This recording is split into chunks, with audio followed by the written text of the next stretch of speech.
Hey YouTube, I want to do a video here on how to close more sales.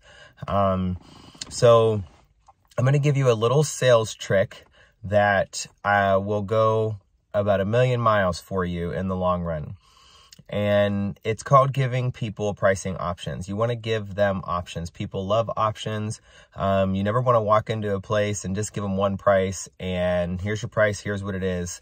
Now if it's for like a bathroom remodel or for like a bigger project and you're kind of right on the same page with them and they're not looking for, a ton of different options, that's one thing. But when you walk into home, this is going to be specifically catered towards multiple little task-oriented jobs.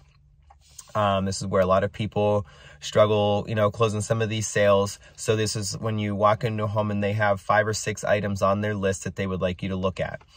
And so here's how you will structure your pricing options for them. So in your notepad, iPad, however you're going to take your notes, as you're talking and you're asking good questions on getting the information from the customer, find out on that list, what are the priorities for them?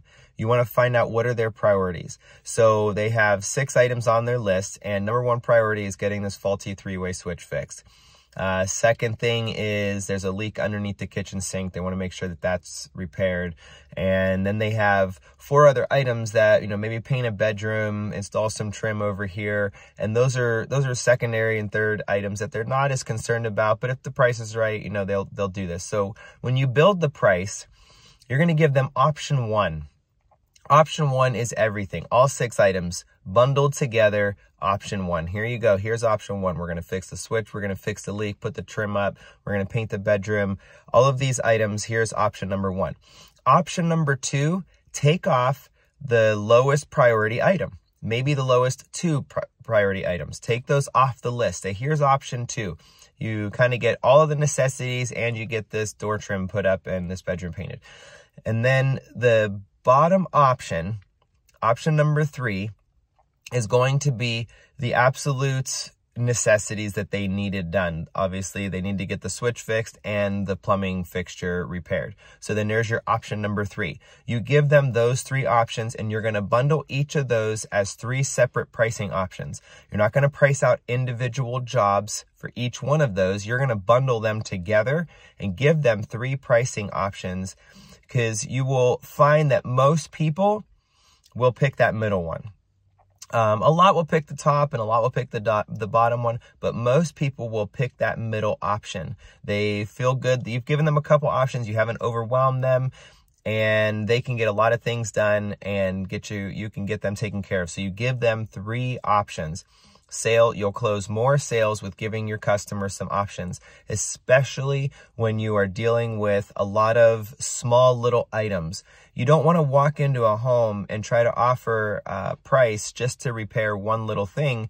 There's always more things that you could look at in a home. So if you don't go to a home and they have 6 items on their list ready for you, ask some questions and get a couple other things that you can add to the list. So let's say that you only got called out for a 3-way switch. So you go to Mr. Customer's house and you're looking at this switch and you say, hey, while I'm here, is there anything else that you want me to look at while I'm here? And he says, what all do you do? And then you can kind of give your 30-second elevator pitch on what else do you do. And then as you're sharing those things with them, he'll be like, hey, yes, I do have an idea. You do some tile work. I got a cracked piece of tile in the kitchen. Can you do that repair? Or I have a little drywall repair in this bedroom. Can you look at this? When you give the other things that you do, it will jog their memories. And you always want to try to get more than one thing that you can put on your quote to give to them. And this is the key.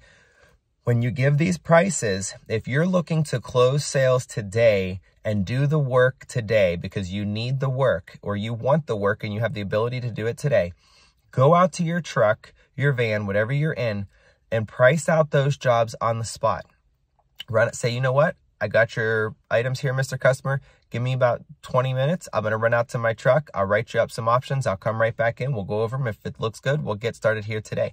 So then you go out to your truck, you write out your 3 options. You can do it digitally, or you can just write it out on a on a form. If you have like an estimate sheet, I mean, Word, you could download estimate sheets and forms, and you can just hand write them out there. Option 1, option 2, option 3. It's a great way. They see that it's handwritten. They sign off on it. Give them those options that same day. Go in, you'll close that job, and you'll be able to do the work the same day. So a lot of guys who are just starting out, it can be a little scary. You go out, you might meet with 3 or 4 people, but you don't have any work because you're going to send them an estimate. If you're looking to get the work today and sell that work today, go out there and price out the job. Give them multiple options on the job, on the spot, and you will see an increase in your closing rate, and you'll be able to get your hands dirty and get them involved in what you're doing and start to get that process flowing in your company. So I hope this helps. It's just a little quick tip for the day. Hit that like and subscribe button. I appreciate all the great comments, and looking forward to the next one. Thanks, guys.